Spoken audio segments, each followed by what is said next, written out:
원두 관련 사업을 하고 있고요. 서울에 작은 카페도 하나 운영 중이죠. 사실 먹고 살려고 하는 건 아니에요. 제 입으로 이런 말하긴 좀 그렇지만 할아버지가 지역에서 이름난 거부라서 어릴 때부터 돈 걱정은 해본 적이 없거든요.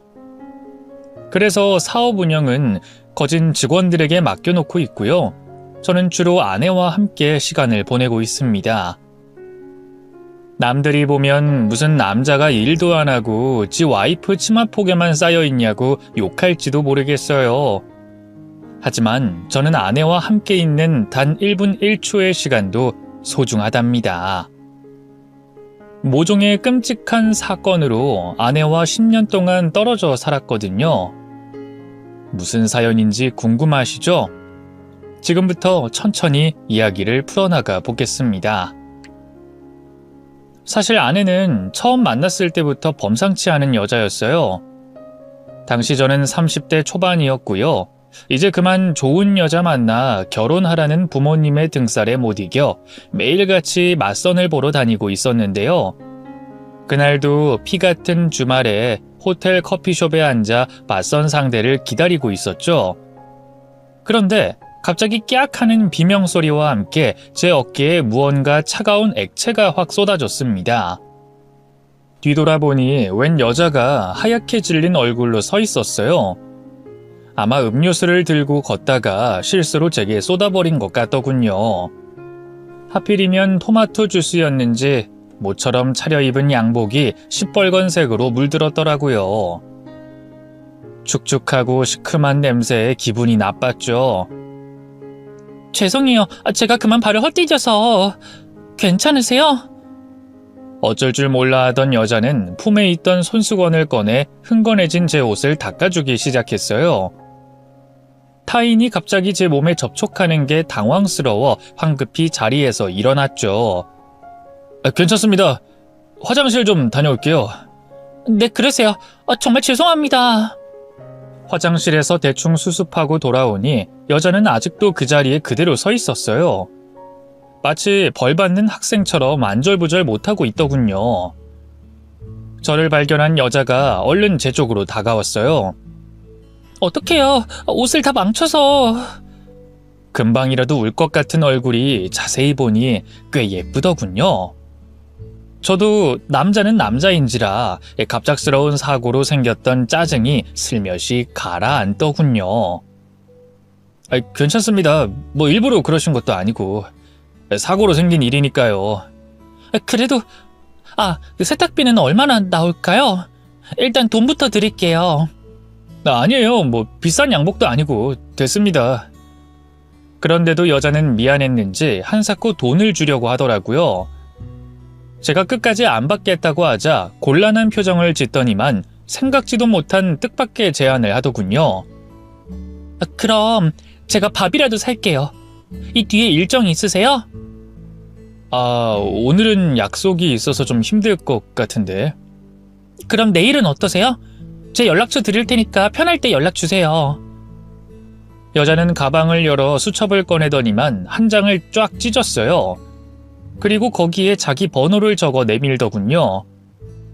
얼떨결에 받아하더니 여자가 꼭 연락 주세요. 꼭이요.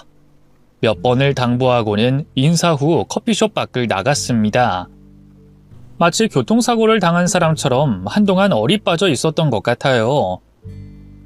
그녀가 떠난 뒤에도 그 미안해하던 얼굴이며 은은한 비누향이 잊혀지지 않았죠.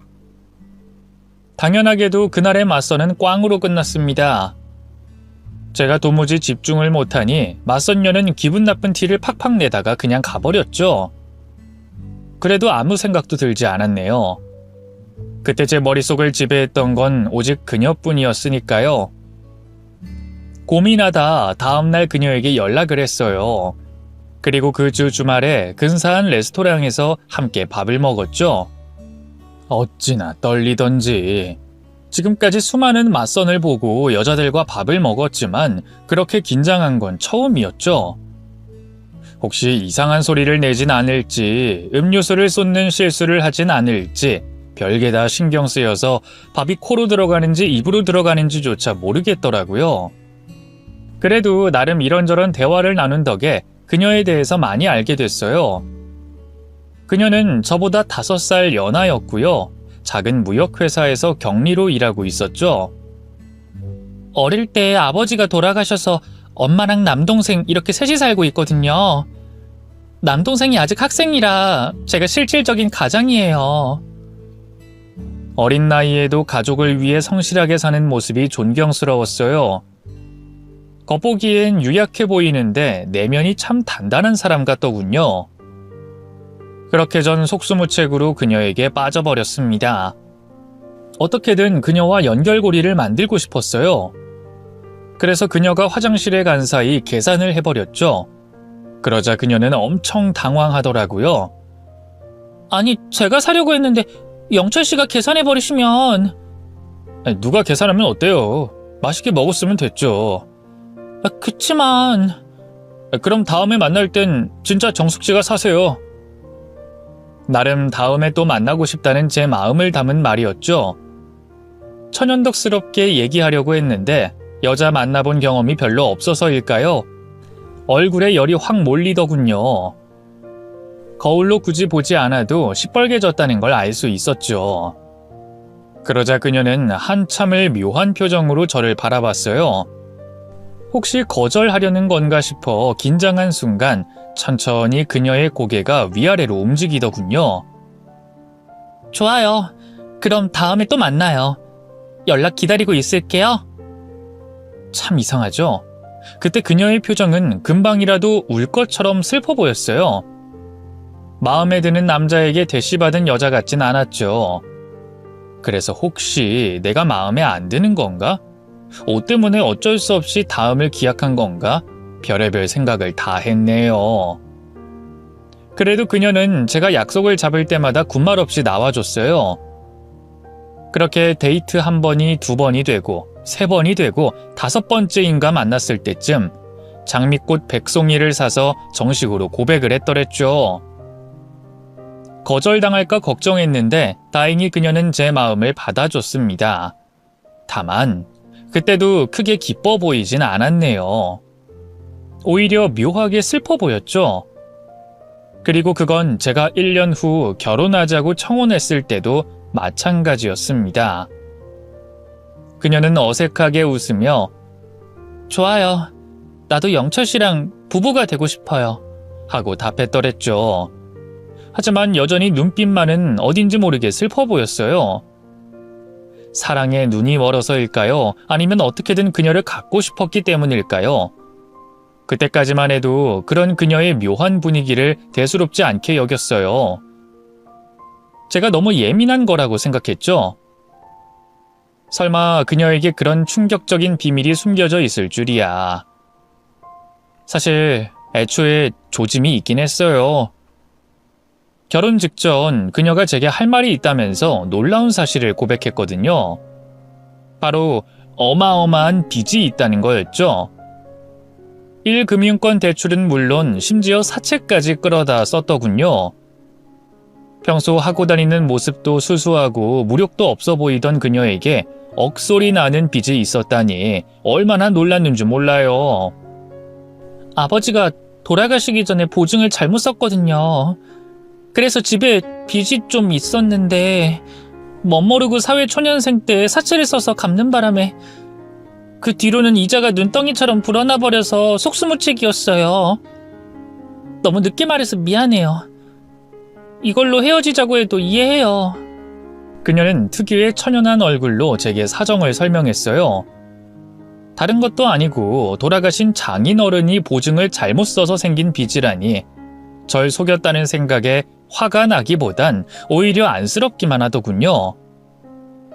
아마 제가 그만큼 그녀에게 푹 빠져 있었다는 거겠죠. 전 여자친구의 손을 붙잡고 말했어요. 난 또 뭐 대단한 할 말이 있나 했네. 진작 말하지 그랬어. 이제 걱정하지 마. 내가 다 해결해 줄 테니까. 그렇게 말해줘서 고마워요. 그럼 결혼은... 당연히 예정대로 진행해야지. 고작 그런 빚 때문에 내가 당신하고 헤어질 줄 알았어? 그녀는 아무 말도 하지 않았어요. 그저 고개를 떨구고 한참 구슬프게 울기만 하더군요. 그런 그녀를 달래면서 한 번 더 영원한 사랑을 맹세했더랬죠. 결혼 생활은 행복했어요. 부지런한 아내는 살림에도 최선을 다했고요. 매일 새벽 5시에 일어나 아침을 차려줄 만큼 내조에도 진심이었죠. 게다가 저희 부모님에게도 얼마나 잘했는지 몰라요. 원래 저희 부모님은 아내를 별로 마음에 들어하지 않으셨어요. 아내가 편모 가정에 대학도 못 나왔다는 게 그 이유였죠. 하지만 진심은 통한다고 하던가요. 아내의 효심에 두 분의 마음도 점점 움직이기 시작했죠. 아내는 매일 하루도 빠짐없이 저희 부모님에게 안부 전화를 드렸고요. 생일이나 제사 같은 각종 집안 행사도 살뜰하게 챙겼어요. 무엇보다 치매에 걸린 할머니를 두 팔 걷어붙이고 모신 게 결정적이었네요. 당시 본가엔 저희 부모님 외에도 할머니가 같이 살고 있었는데요. 나이가 들면서 치매가 점점 심해지셔서 엄마가 힘들어하고 있던 차였어요. 결국 요양원에 모시네 마네 하는 얘기가 나왔죠. 근데 하루는 아내가 제게 그러더군요. 여보, 할머님 돌아가실 때까진 우리 본가로 들어가 사는 게 어때요? 당신 할머님이랑 사이도 각별했는데 이제 얼마나 더 사실지 모르잖아요. 어머님도 너무 힘들어하시고요. 뜻밖의 제안에 얼마나 놀랐는지 몰라요. 아내의 배려가 고마우면서도 걱정이 되더군요. 나야 그럼 좋지만 당신이 너무 불편할 거야. 우리 부모님이 상대하기 쉬운 분들도 아니고 할머님도 치매 때문에 이래저래 챙겨야 할 게 많으니까. 괜찮아요. 우리가 아이가 있는 것도 아니고 저 아직 젊고 건강하잖아요. 그리고 가정부 아주머니랑 방문 요양사님도 계시고요. 당신이 할머님 걱정 때문에 요새 잠도 잘 못 자는 거 알아요. 여보, 그렇게 말해줘서 정말 고마워. 아내와 상의 끝에 저희는 합가하기로 결정했어요. 하나뿐인 아들이 결혼한 뒤 내심 쓸쓸해하던 부모님은 크게 기뻐하셨죠. 아내는 치매에 걸린 시할머니를 정성껏 모셨어요. 할머니도 그런 아내의 마음을 알았는지 유독 아내를 따랐더랬죠. 한 번은 그런 일도 있었네요. 할머님이 치매에 걸린 뒤로 식탐이 강해지셨는데요. 그날따라 유독 간식으로 드린 홍시를 허겁지겁 드시더라고요. 결국 사례가 들려 마구 기침을 하더니 갑자기 구역질을 하기 시작했죠. 그런데 이게 웬걸. 아내가 재빨리 달려와 할머니가 토한 걸 손으로 받아내지 않겠어요. 지켜보던 저는 물론 부모님까지 얼마나 놀랐는지 몰라요. 아내의 손과 옷은 순식간에 토산물로 더러워졌죠. 기분이 나쁠 만도 한데 아내는 얼굴 한번 찌푸리지 않았어요. 그저 할머니 등을 두드리며 아이고, 그러게 천천히 드시라 했잖아요. 괜찮으세요? 하면서 할머니 걱정만 하더군요. 여기 물 드세요. 옳지, 천천히 드세요. 맛있다고 급하게 드시면 체해요. 꼭꼭 씹어 드셔야죠. 아셨죠? 아내는 마치 어린아이를 대하듯 할머니를 달랬어요. 그리고 할머니가 기침이 잦아든 후에야 화장실로 가서 더러워진 몸을 닦았죠. 어머니는 나도 저렇겐 못하겠는데 대단하구나 하면서 혀를 내두르시더군요. 아버지도 말은 안 하지만 내심 감동한 게 분명했어요. 그 뒤로 아내를 대하는 태도가 눈에 띄게 부드러워졌거든요. 자연스럽게 저도 처갓집에 더 신경을 쓰게 되더라고요. 그쯤 처남이 군입대를 하는 바람에 장모님 혼자 지내고 계셨거든요. 그래서 더 자주 찾아뵙고 용돈도 넉넉히 드렸죠. 보다 못한 아내가 여보, 엄마한테 자꾸 돈 주지 마세요. 따로 생활비도 드리고 있잖아요. 하고 말릴 정도였죠. 뭐 어때? 사위가 장모님 용돈 챙겨드리는 건데. 당신이 우리 집에 하는 거에 비하면 이 정도쯤이야. 그래도 자꾸 그러면 엄마 버릇 나빠져요. 안 그래도 당신이 집안 빚도 다 갚아줬는데. 참 이상하죠? 그렇게 저희 부모님한테는 잘하는 아내인데 정작 장모님과 처남한테는 너무하다 싶을 정도로 무심할 때가 있었어요. 친정조차 잘 가지 않으려고 했죠. 장모님도 그걸 느끼셨는지 자주 서운하다 말씀하셨네요. 에휴, 우리 청숙이가 첫째라 그런지 좀 무뚝뚝한 구석이 있어. 가끔은 너무 냉해서 서운하다니까. 원래 자식들이 다 그렇죠 뭐. 저도 저희 부모님한텐 그래요. 너무 서운해 마세요, 장모님. 그만큼 제가 잘할게요. 아유, 역시 우리 사위밖에 없네. 청숙이 그것이 시집하는 잘 갔다니까. 장모님은 아내와는 정반대 사람이었어요. 크게 감정 기복이 없고 내성적인 아내와 달리 희노애락이 분명하셨고요. 외향적이라 부녀회다 뭐다 바깥 활동도 많이 하셨죠. 또 장인어른이 돌아가신 지 오래돼서 그런지 연애도 즐겨 하셨네요. 참 자유분방한 분이었죠. 그래서인지 뭔가 필요한 게 생기시면 저희 부부에게 스스럼 없이 요구하곤 했는데요. 아무래도 아내가 전업주부가 돼 수입이 없다 보니 그게 눈치가 보였나 봐요. 결혼 전에 제가 빚을 갚아준 것도 계속 마음에 담아두고 있었거든요. 결국 장모님 생신날 큰 사달이 나고 말았죠. 시작은 장모님이 조심스럽게 꺼낸 집 얘기 때문이었어요. 자네도 알다시피 지금 사는 집이 월세 아닌가. 타달이 나가는 돈이 아깝기도 하고 언젠가 준아 결혼하면 나 모시고 살겠다는데 며느리까지 드리기엔 너무 좁기도 하고 이사를 가긴 가야 할 것 같은데 돈이 있어야 말이지. 장모님의 앓는 소리에 아내가 들고 있던 젓가락을 소리나게 내려놨어요. 그러거나 말거나 장모님은 계속해서 말을 이었죠. 혹시 자네가 돈 좀 보태줄 수 있겠나? 뭐 많이는 아니고 한 1억 정도만. 제가 미처 뭐라고 입을 열기도 전에 아내가 먼저 말했어요. 엄마, 1억이 무슨 남의 집 개 이름도 아니고 저희도 그 정도로 큰 돈은 없어요. 그러자 장모님이 서운했는지 못마땅한 표정으로 아내를 흘겨보더군요.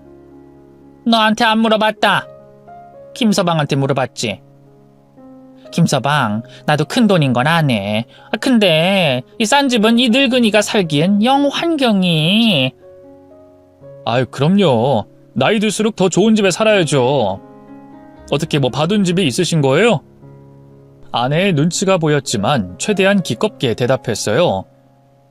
제가 돈이 없는 것도 아니고 구태여 거절에 장모님의 마음을 상하게 하고 싶지 않았거든요. 그러자 장모님의 얼굴에 화색이 돌더군요. 그럼 이따마다. 요 근방에 있는 2층짜리 단독주택인데 얼마나 예쁜지 몰라. 정원도 잘 돼 있고 아주 준한한 내 마음에 쏙 든다니까. 그러자 아내가 다시 끼어들었어요.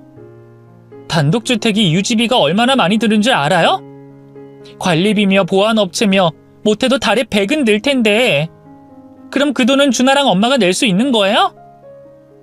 그러자 장모님이 아내를 흘겨봤어요. 아니, 얘는 아까부터 자꾸 이 나이에 내가 어떻게 일을 하니? 허리디스크 때문에 제대로 서 있기도 힘든데. 준하도 아직 애잖아. 공부하기 바쁘다고. 엄마야 그렇다 치고 준하가 무슨 애예요. 벌써 29인데. 말 나온 김에 얘기하는 건데 준하 학원비도 언제까지 저희가 보태줘야 해요? 나이 먹을 만큼 먹었으면 자기 학원비 정도는 스스로 벌어서 써야죠. 아니, 걔가 졸업만 했지 아직 사회생활을 못하고 있잖니. 취업 공부할 시간도 없는 앤데 무슨 돈을 벌어? 알바라도 해야죠. 저도 고등학교 졸업하자마자 바로 제가 벌어서 썼어요. 준하하고 너하고 같니? 그때야 너희 아버지 돌아가시고 나도 몸이 약해 어디 나가 일도 못하고 돈 벌 사람이 너밖에 없었잖아. 근데 지금은 김서방이 있겠다. 못하러 동생을 그런 고생시키려고 해. 이 돈이 엄마 돈이에요? 준하 돈이냐고요? 결혼 전에 빚도 갚아주고 지금도 준하 학비며 생활비며 이의가 다 대주고 있는데 이젠 집까지 사달라니 해도 해도 너무하잖아요. 사람이 염치가 있어야죠. 아내의 말에 장모님은 크게 상처받은 것 같았어요. 순식간에 두 눈이 그렁그렁해지더군요. 아니, 넌 엄마한테 어쩜 그렇게 모질게 말하니? 김서방, 얘가 이렇다니까?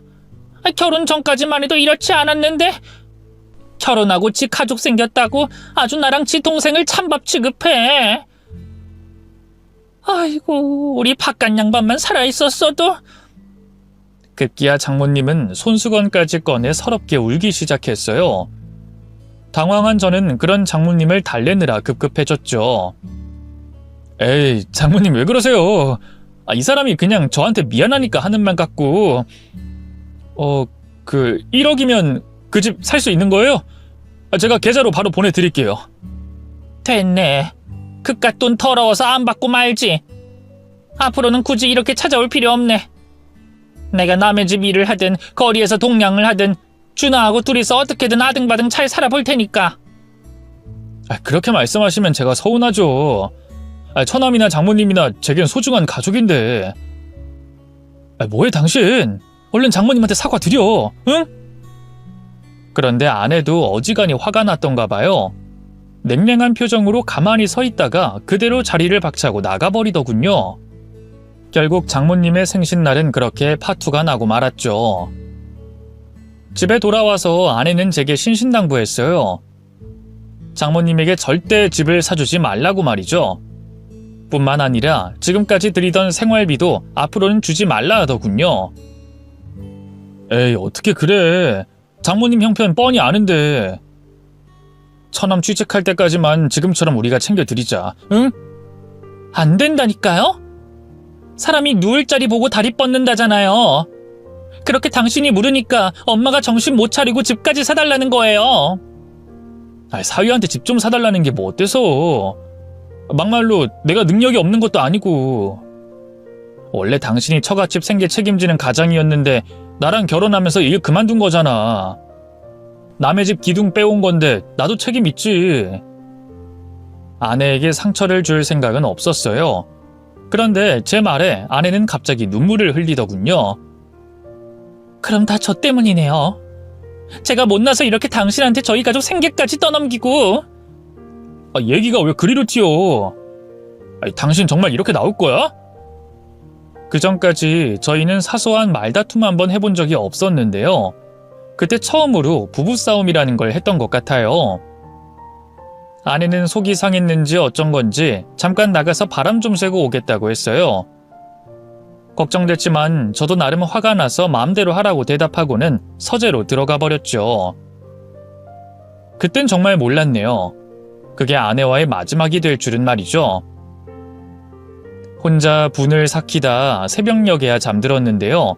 다음날 눈을 떠보니 침대 옆자리가 텅 비어 있었어요. 맞아요.